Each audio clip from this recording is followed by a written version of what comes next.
Bonjour à toutes et à tous, bienvenue sur le podcast Diagonaliste dédié aux Diagonales de France, randonnée de longue distance à vélo. Je suis Marc Jacquemont et je vous accompagnerai lors de ces aventures. Aujourd'hui, j'ai le grand plaisir d'accueillir Freddy, qui compte 69 diagonales et qui cette année a fait un triangle. Bonjour Freddy, peux-tu te présenter ? Bonjour à tous, Freddy, j'ai 64 ans, je suis retraité de l'automobile depuis 4 ans. Alors, passionné de vélo dans le cadre des longues distances, et je suis élu au sein du comité départemental de cyclotourisme, donc le CODEP 62. Merci Freddy, peux-tu me parler de ta première diagonale ? Alors ma première diagonale, 97, fut un échec en fin de compte, puisque j'étais arrivé, j'avais fait Dunkerque-Perpignan avec mon collègue Philippe Carpentier, et on est arrivé 50 minutes en retard au commissariat. Et l'anecdote, le comble de cette diagonale, c'est que donc, en 98, je repars seul et elle était passée, les délais étaient passés à 100 heures. C'est-à-dire que si je l'avais fait ma première en 98, elle aurait été validée. Donc ma véritable première diagonale, c'est 98.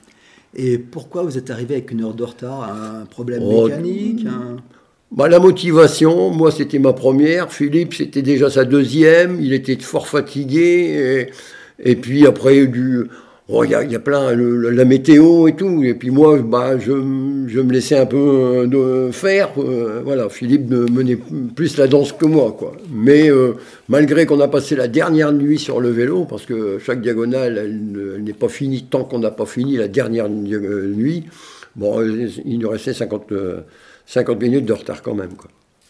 Et là, maintenant, Freddy, après 69 diagonales, l'expérience que tu as, comment tu construis une feuille de route ? Alors, bien différente de la première.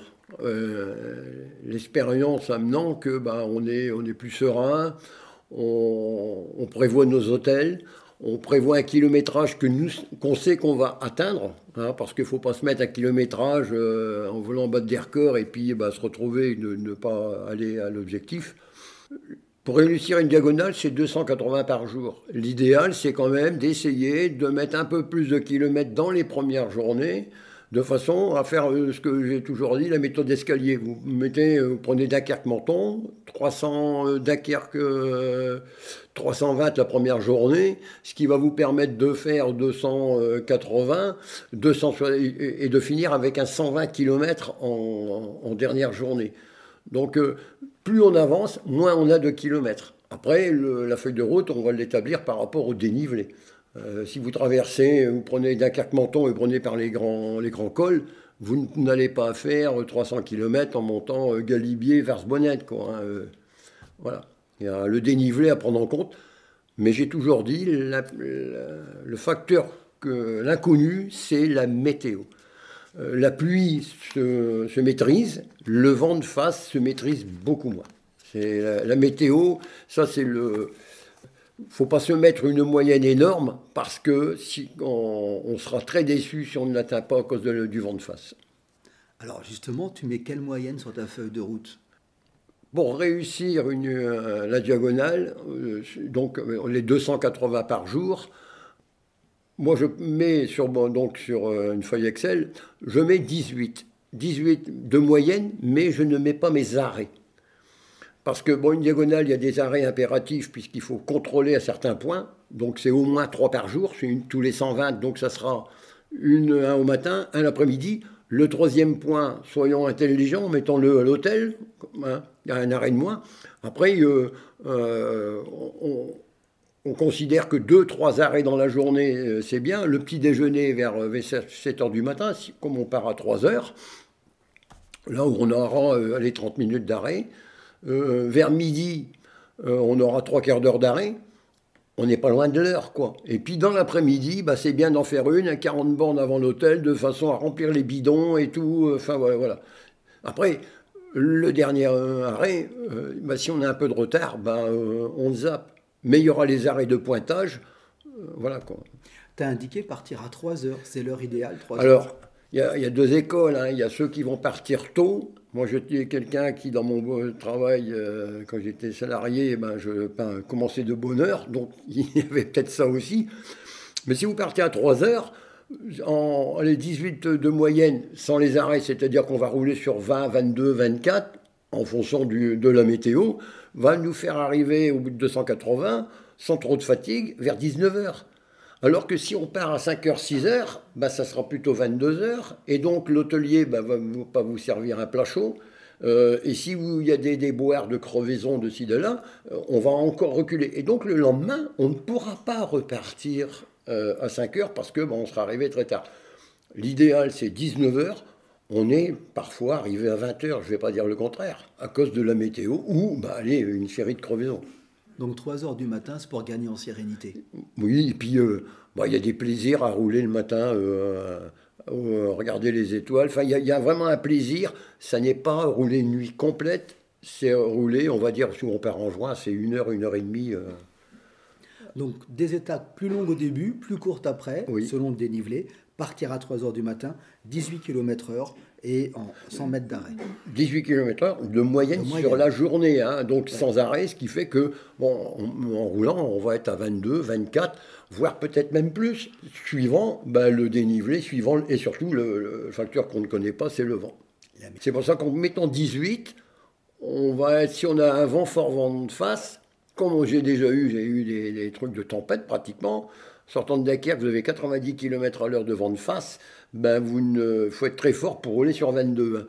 Et donc vous vous dites, tiens, j'ai mis 18, en fin de compte, vous avez un grand sourire parce que votre feuille de route, vous voyez les villes passer, vous dites, je suis dans les temps. Bien sûr, on aurait voulu être plus que 18, mais on est dans les temps. C'est ça parce que ça creuse le moral si on commence à prendre du retard dès la matinée, quoi. Comment, sur de la longue distance, et quand tu fais un triangle ou une diagonale, comment tu gères ton alimentation, ton hydratation?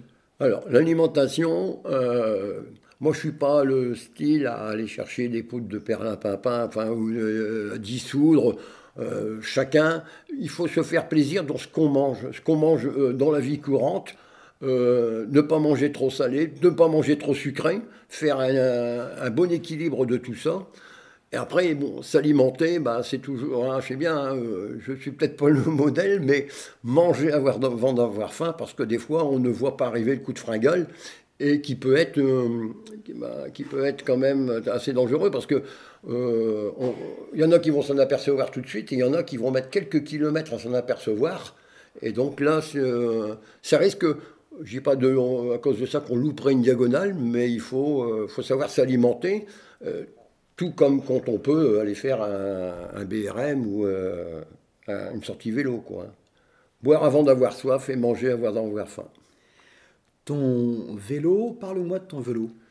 Alors, les premières diagonales, j'avais un vélo, c'était un acier de marque Columbus, donc, que j'avais acheté dans un supermarché. Voilà, c'est fou, j'ai commencé avec des choses basiques que tout le monde peut trouver, voilà.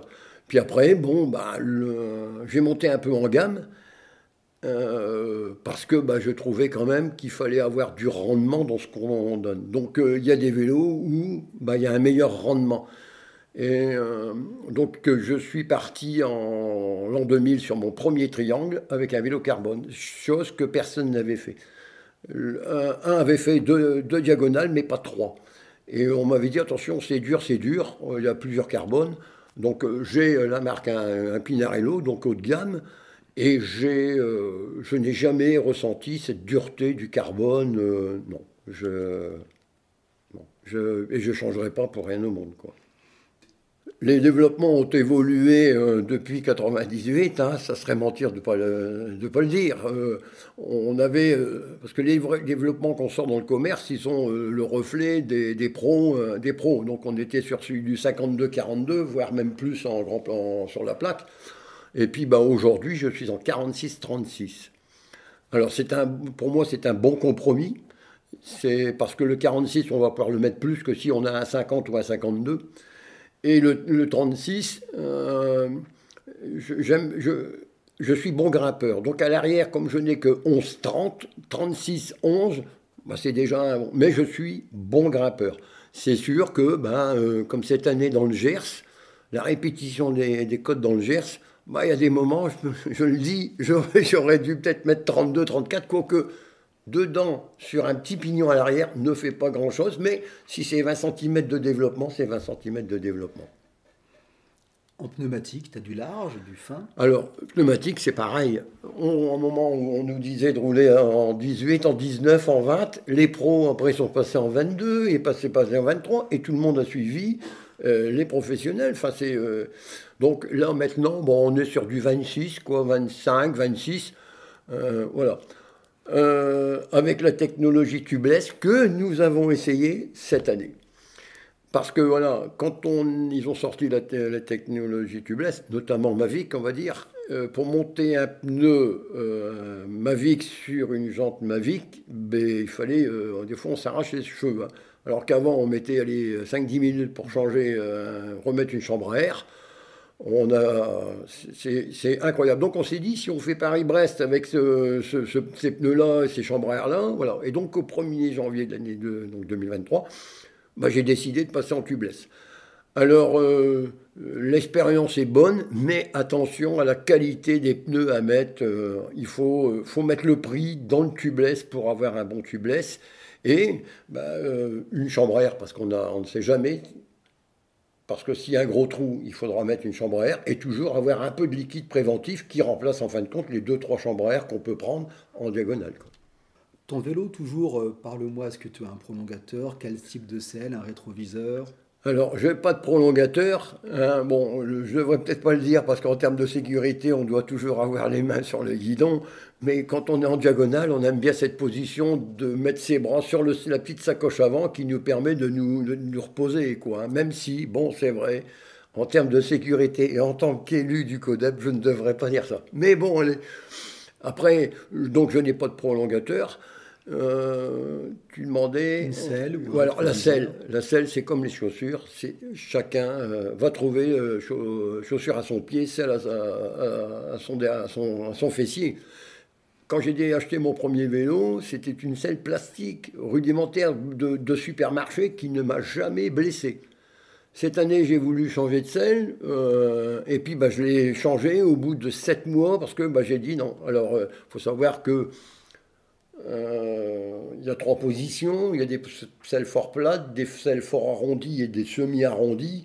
Et donc bah, j'ai voulu prendre un peu plus plat et j'aurais dû rester. Donc j'ai remis mon ancienne selle, forme plutôt semi-arrondie. Mais je ne donnerai pas de conseils là-dessus. Il faut essayer les selles. Il faut essayer. Vous allez chez un vélocie, si vous êtes bien vu, il vous prêtera une selle pour faire un 200 et puis voilà quoi. Alors j'ai un rétroviseur depuis 4 ans. Parce que bah, quand on roule tout seul ou même en groupe, comme on le fait en diagonale, bah, mes copains sont bien contents qu'il n'y a que moi qui l'ai, parce que bah, même quand je suis devant, je vois, attention, il y a une voiture derrière, quoi. Hein, donc non, c'est bien. Et puis quand vous êtes devant, vous voyez votre collègue, mince, il n'est plus là, voilà, c'est sécuritaire. Et c'est. Alors après, on vous dira de poids, c'est quoi? C'est 10 grammes, 20 grammes, c'est rien du tout. Hein, c'est rien du tout. Mais c'est un élément qui devrait être, je ne vais pas dire obligatoire, parce que j'aime pas les obligations, mais oui. Alors, tu parles du poids du rétroviseur. Justement, parle-moi du chargement. Alors, quand on fait une première diagonale, c'est un peu quand on part en vacances, quand vous êtes habité dans le Nord et puis que vous allez pour la première fois dans le Midi, vous prenez des pulls, des ci et des là, et vous vous rendez compte que là-bas, bah, quand vous revenez, il y a plein de choses que vous n'avez pas mises. Et en diagonale, ben moi j'ai eu le tour. Je me suis aperçu sur ma première diagonale Dunkerque-Perpignan qu'il y avait des choses que je n'avais pas vues. Donc le principe que tout le monde commet, hein, qui est le mot anglais, cette fameuse checklist, bon, vous notez tout ce que vous avez, et puis bah, vous rajoutez au fil de votre expérience, vous en enlevez, vous en rajoutez. En sachant que on va toujours, si on perd quelque chose, parce qu'on peut oublier quelque chose à l'hôtel, on passe toujours chez un marchand de vélo, des grandes surfaces de vélos, je ne vais pas les nommer, mais donc on pourra toujours, à la limite, aller racheter. Prendre l'essentiel et pas le superflu. Mais des vêtements qui vont vous permettre de rouler sous la fraîcheur, sous la pluie, voilà. Tu as quel type de sacoche? Alors, moi, j'ai des sacoches que j'ai achetées sur Internet. La marque, c'est des trucs qui fixent sur le guidon, Climfix. hein. Donc j'ai une sacoche quand je pars en diagonale, une sacoche à l'avant et une sacoche à l'arrière qui est un peu plus grande que celle que je prends pour les BRM. Quand je fais mes entraînements, je n'ai pas de sacoche à l'avant. Mais quand je pars en diagonale, j'ai une sacoche avant, arrière, qui me permet de monter, de prendre toutes mes affaires. Parce que il faut savoir que avant de partir, il faut vous dire, voilà, s'il y a grand soleil, je vais être avec cuissard, maillot, manche courte. Tout ce que je n'ai plus sur moi, il faut que je puisse le rentrer dans mes sacoches. Il faut faire cet essai-là. Parce que y en a qui se sont bien aperçus qu'il n'y a plus de place, quoi. Parce que quand s'il fait froid ou il pleut, on aura très peu dans les sacoches et beaucoup, à l'inverse, s'il fait très beau. Voilà. Comment, quand tu fais un triangle, comment tu gères l'effort? Alors, l'effort, il faut être. La longue distance, c'est être régulier. Alors, si on part seul, on y sera régulier. Parce qu'on n'aura pas. On n'aura personne qui va peut-être venir vous titiller en bas d'une côte, surtout si on part en groupe. Quand on a l'habitude de partir avec ses collègues, on sait que celui-là, de toute façon, il est plus fort que soi dans les côtes, il est moins fort. Mais quand on part pour la première fois avec des gens qu'on ne connaît pas, attention, on se fait doubler au pied de la côte. Ça ne sert à rien d'accélérer pour essayer de le suivre, parce que peut-être qu'au mieux, vous allez le rattraper facilement. Et l'intelligence aura fait que vous aurez pas fourni, vous aurez fait un effort régulier, et que peut-être celui qui a fait un effort le paiera de 1 heure ou 2 heures après, quoi. La régularité. Donc c'est le maître mot. Oui. Et même si tu es régulier, il faut être entraîné. Comment tu t'entraînes avant une diagonale? Alors, comme j'ai dit, on ne va pas faire une diagonale pour prouver qu'on puisse en faire une, hein. On ne fait pas un marathon, on essaye de se rapprocher de la distance. Mais faire une diagonale, allez, ça va de 920 à 1400, donc non. Il faut faire beaucoup de ce qu'on appelle des BRM, des brevets de randonneur, donc il y a des 200, des 300. L'idéal, c'est pas d'aller faire 400-600, ça vous les laissez les années où il y a Paris-Brest-Paris. Les 200-300, parce que 300, ça sera l'objectif pratiquement d'une journée de diagonale. Donc si vous arrivez, vous faites plusieurs 200 et plusieurs 300 et que vous faites 280, vous dites voilà. Par contre, ce qu'il faut faire, c'est essayer d'aller pendant plusieurs jours, mettons 4 jours à 200 ou 4 jours à 250. Là, vous allez être très près de la diagonale et surtout dans l'effort jour par jour. Quel conseil pourrais-tu donner à quelqu'un qui envisage de faire une diagonale? C'est sûrement la question la plus compliquée à répondre, parce que des conseils, il y a beaucoup qui en donnent, mais chaque être humain et chaque diagonaliste et futur diagonaliste est différent. Je dirais qu'il faut un entraînement, il faut bien s'entraîner, mais pas être surentraîné. Ne pas vouloir battre des records en temps, parce qu'il faut savoir qu'une diagonale, on a un temps pour la réaliser, mais on n'a pas le droit de le publier son temps. Même si, allez, lorsque vous dites, vous êtes content, j'arrive 10 heures avant les délais, et celui qui va dire, je vais arriver avec plein de galères 5 minutes avant, il aura aussi publié un temps. Donc il faut monter en puissance, du mois de janvier jusqu'au mois de juin, mettons, tout doucement, mais sûrement, et bien sûr, rouler régulièrement. C'est-à-dire, dans la semaine, si on peut aller faire un petit tour, et le samedi, à un moment, il faudra faire des 200, des 300, de façon à faire de la longue distance.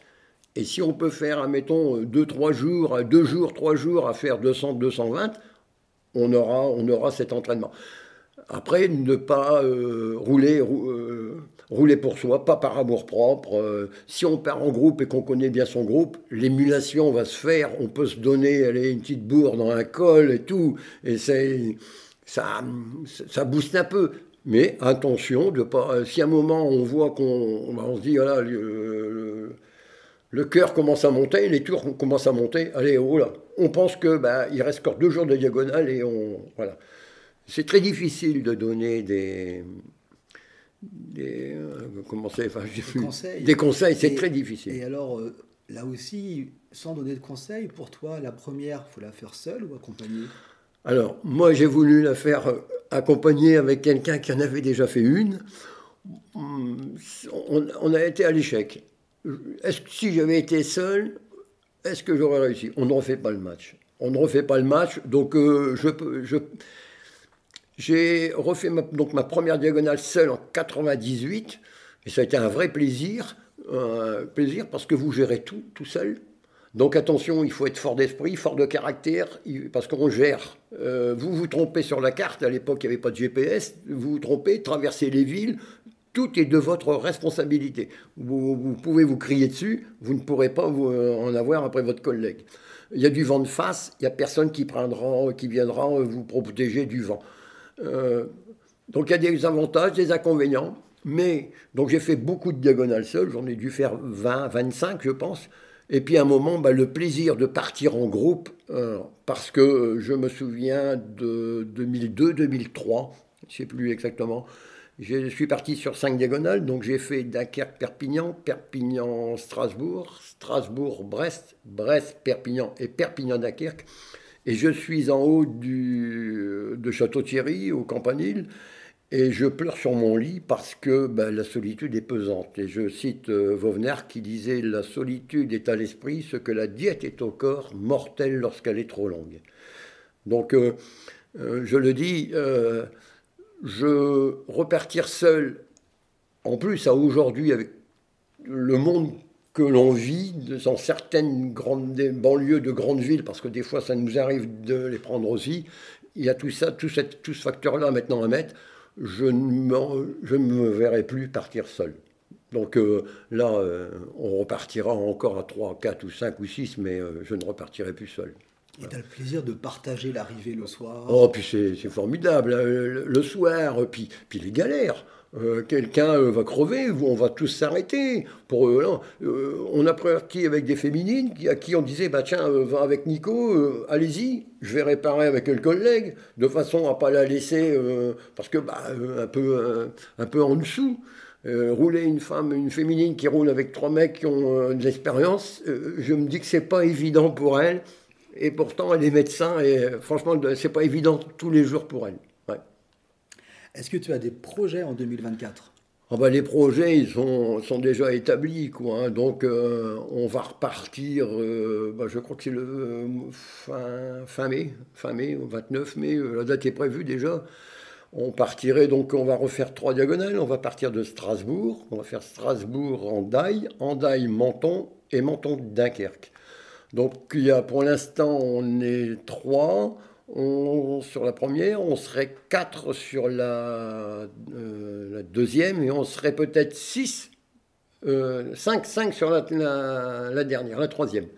Alors, ces diagonales-là sont dans le cadre de ma commission longue distance du comité départemental du Pas-de-Calais. Donc moi, j'invite tous ceux qui veulent faire une diagonale, une première à venir.